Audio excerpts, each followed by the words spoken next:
Welcome and thanks for joining us for this edition of Scope. Built by the local people using local knowledge, the magnificent new Vavua Catholic Church stands to test the challenging times. The church was built at a cost of 1 million kina. Many flocked to Vavua village to witness its grand opening. The St. George Vavua Catholic Parish new church building is a testimony to Catholic faithfuls to build or start working rather than waiting for assistance from the government. Built at a cost of 1 million kina, the new church building was officially opened on July 9, 2021. According to the only priest from the village, Father Benjamin Agea, people started doing fundraising for the new building 3 years ago. This will be the third building after the first built in 1963 by early missionaries. The old building was demolished on July 9, 2020. West New Britain Governor Francis Galia Maneke and Regional MP Sasundran Mutuwal witnessed the demolition work. Number one, it's from a bush material come and big man will play building. Number two, or Papa number will play building as a step below come inside. But today it's a token of appreciation from Miblana. We want to build it as a church. Build a church look as a church beyond 2000. Miblay building Lodesna. We creating plenty or something. Out of funds long end, a lot of funds from here. Mibla first we started it off as a funds that Mibla we dig through our pockets. Father Agea said many elites from the village were brought up through their involvement in the church, including himself. He added that all the villagers also supported the cause in doing fundraising to build the church. This prompted them to start the La Waisuli Foundation purposely for fundraising activities. Lomimla church he working plenty on all people or something. Church he bring him education he come inside, build him development he come inside. It's an eye opener Lomimla or planting something. I for one, maybe church he building me or planting something. Before last time Lomimla from topless, kalap straight to English. Beijing na me no stop inside. So expose a program to people long through the development and go through or when something church working. So that's la house look when we saw him people are talking about appreciation on some plenty on 7 months. Must contribute no so him or big man a very long out people appreciate him when something or big man will play. He give me plan. Father Agea challenged all Catholic faithfuls in West New Britain to look at Vavua Catholic Parish and start something similar. He also challenged them to keep their faith in the church and follow godly principles all through their lives. Basics from the plate solely go along with all new plan generation come. Do not let go out of all development you go come. Larim go to must come up part of this. That's the end result of this building. When God is not in the process of our development education system, now when I'm something, development by Buddha. We can be highly educated, but when moral life, long God in something inside, things might break down whenever. Justin Tabugolo, the man behind the building design and architectural structures, talked about the experiences and challenges during the construction phase of the building. Timing long building estimation me working by 1 year and exactly 1 year long is building play work long and play start the 2nd of July last year and last week 2nd July it's like taking 1 year estimation lo come around long lo work side me lo ito la bukman lo here only new plalo this kind but me yet me go pass semi designing me yet me go pass lo Tabugolo acknowledged the support of the 40 local men who helped in ensuring the building was completed within the time he had set. Ada problem ni flying fish Catholic because lo iti sin ko antap long all Walkman. I have to by mas requesting anti Walkman because that lo project ini bigla tumas. That's why ni asking the committee lo and mo Walkman olay balo balo because I mean power ni play ko play ni simon la masin power. The carpenters were also given certificates of appreciation and blessed by the bishop during the opening of the building. Kimbe resident judge Justice Elenas Batari, who attended the opening with Gawana Maneke, called on the people to allow God to be the center of their lives. It is your church. You plow him, you play, look out him. Look out him, that's plow slow too. Most important of all, you must go inside na law too. You must worship in it.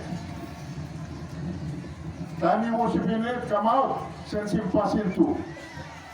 You play out law too, you play passing. So time you go inside law too, come outside, or get a passing in finish. Sense him this play, talk no good, nothing too. Korosi sa come up from this play. Batari said for so long people have taken the Christian principles for granted and never walked in accordance with its values and principles. Justice Batari stressed that in order for the church to grow in faith, people must be willing and able to change. And the youth, we must support him church. We must send him passing. We must redirect him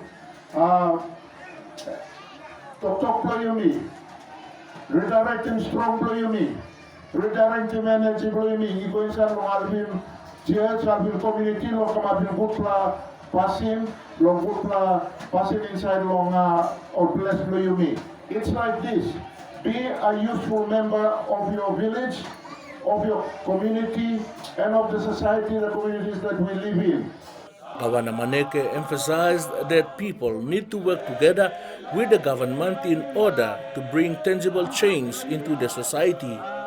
In that, he commended the immense effort shown by the locals of Wavua in building this magnificent church building. Na challenge blomi, igolo imi ogeta, o people blomi lo talasia. Na inside the worship meeting ogeta. Just now when we take him lead, we can do the same in schools. We can do the same in hospitals. We can do the same in all other sectors as well. And now that in order for us to get into all these activities, we have to see the basics of our life. We have to establish good governance in any practice that we do. Either be in a community level, LLG or provincial government or district level.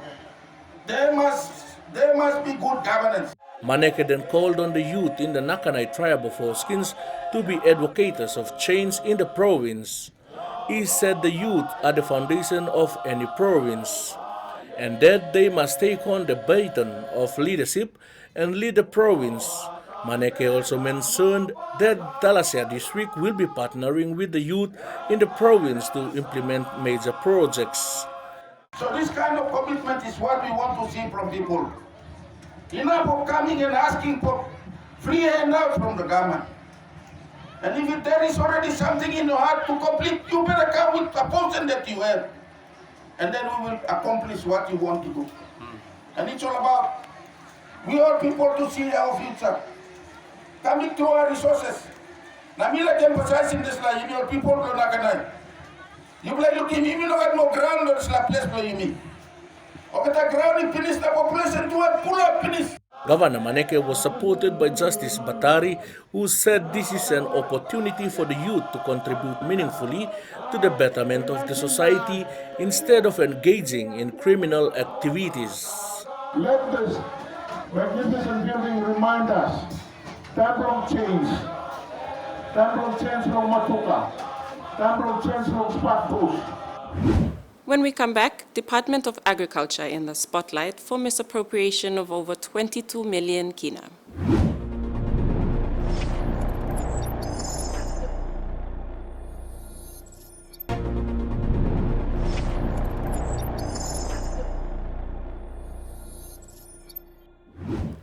Welcome back.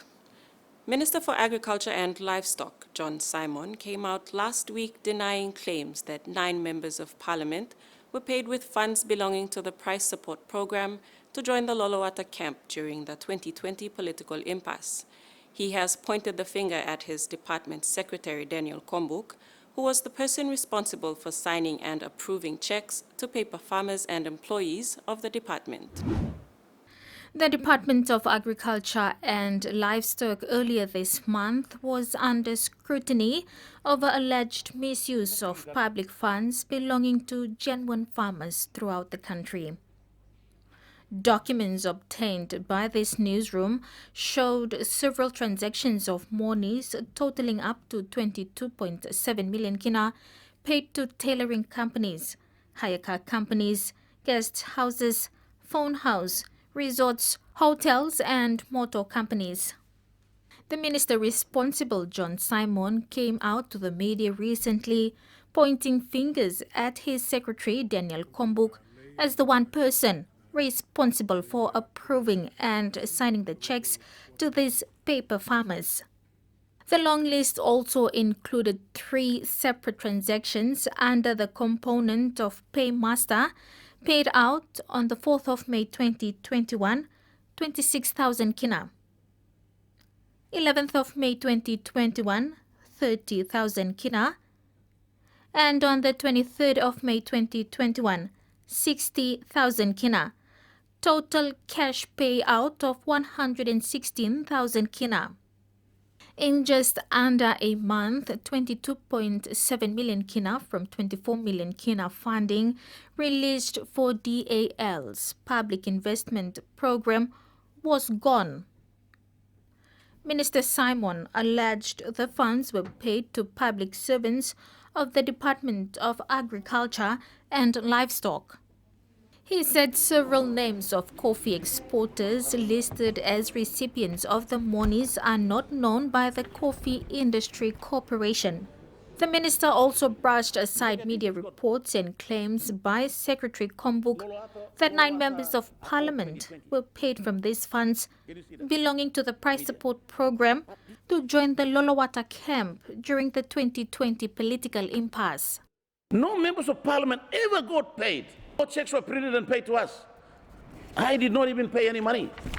The Price Support and Intervention Program under the Marape-led government is aimed at developing the agriculture sector in rural Papua New Guinea communities through supporting prices of major commodities.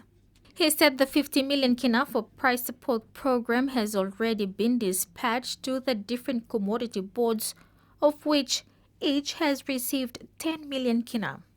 They need to tell us. I'm interested to know how CIC spent the 10 million kina. The other 10 million kina was given to CocoaBot to roll out the price support on cocoa and the intervention program. And CocoaBot is doing a tremendous job right now. We are going into some of the places that we've never ever been and setting up nurseries and permanentries and all these things. And I'm happy they're rolling the programs out all throughout the country. The other 4 million was given to Coconut Industry Corporation. That's when the price of copra went up to 2 kina.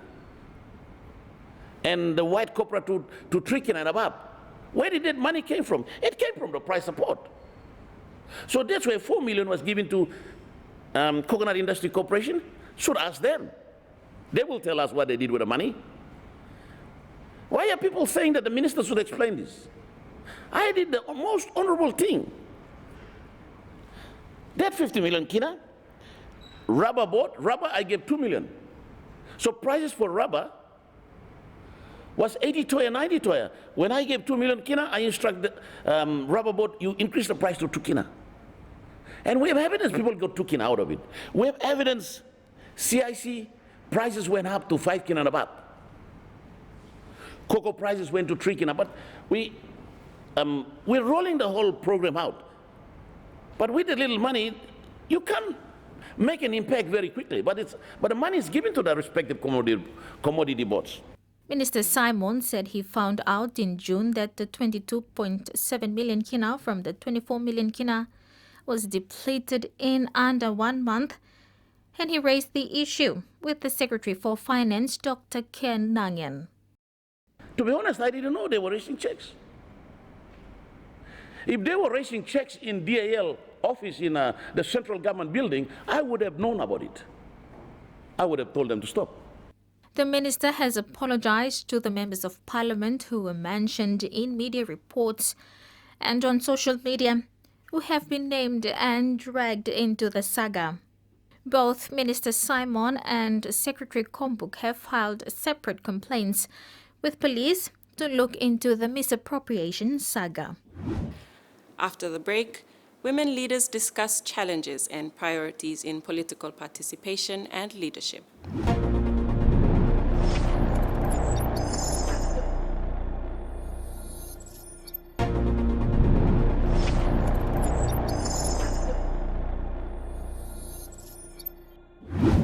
Welcome back to Scope.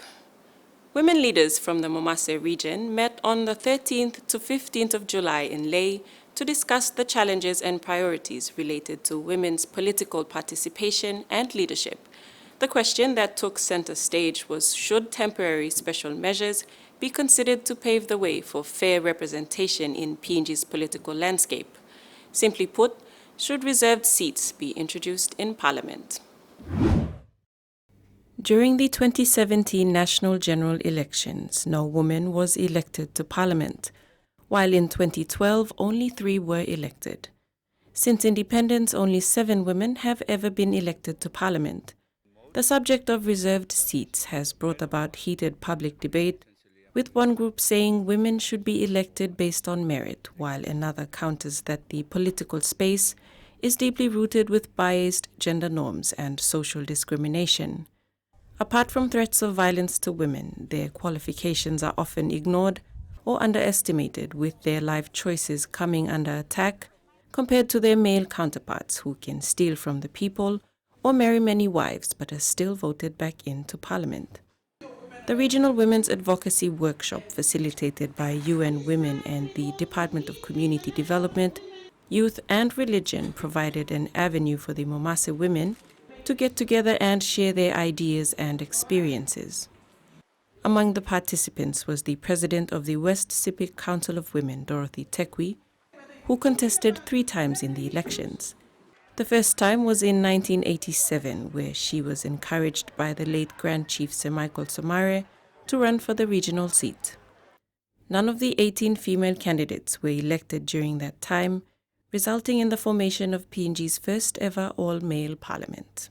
Well, Papua New Guinea is the home of the bird of paradise. And the bird of paradise is actually flying with only one wing, and that's why it's falling. This country is not moving forward.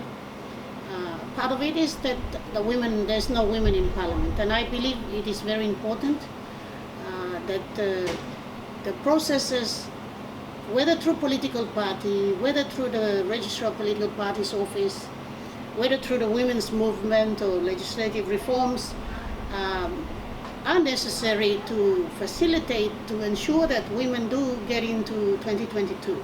I am living in West Sipik, where the feeling is great now for the need to have women in parliament, the need to have changes. The general feeling in West Sipik is that people are dissatisfied with the way the politicians are behaving, the way the politicians are not taking on the people's issues, the way development is not, this country is not moving actually. Jennifer Bayang Waiko from Morabe's Makam district has a degree in applied science and fisheries and is the executive director of Save PNG, an organization she created to protect resources, culture, the environment, and Melanesian health. Bayang Waiko contested the 2012 Makam open seat. She said although the 22 reserved seats will ensure a fairer representation, the model will also be unfair on other candidates who struggle to get in using their own resources. And it depends on how those women will be placed into that position. Will it be the people vote them in? If the people vote them in and they have to go through a similar process, that could make it more fairer. But then, still, it's not really balanced. So, definitely we need women in there, and these sort of special measures have worked in countries like Rwanda. The health advocate outlined that in 2013, a record-breaking 64% of seats in the Rwandan parliament went to women, making the East Central African nation the top country for women in politics. This incredible progress came about when special measures were put in place, starting with a change in the 2003 constitution that set a 30% quota for women in elected positions. That made a really big change, and now you can see that Rwanda is the Singapore of Africa. You know, Papua New Guinea, we can be the same. You know, we have to work in partnership. Men and women have to work in partnership. We have to hold hands. You know, men have gifts that women don't have, and we have gifts that men don't have. And God made Adam and Eve. He didn't just make Adam. So, you know, we have to just change that mindset, that houseman mindset, and, you know, get us working together in partnership. That ends another episode of Scope, a kind reminder to apply simple measures to prevent the transmission of the coronavirus. Regularly wash your hands with soap and water, cough or sneeze into your elbow, and exercise social distancing. If you are feeling sick, please stay at home. You can also call the COVID-19 hotline number for more information or assistance.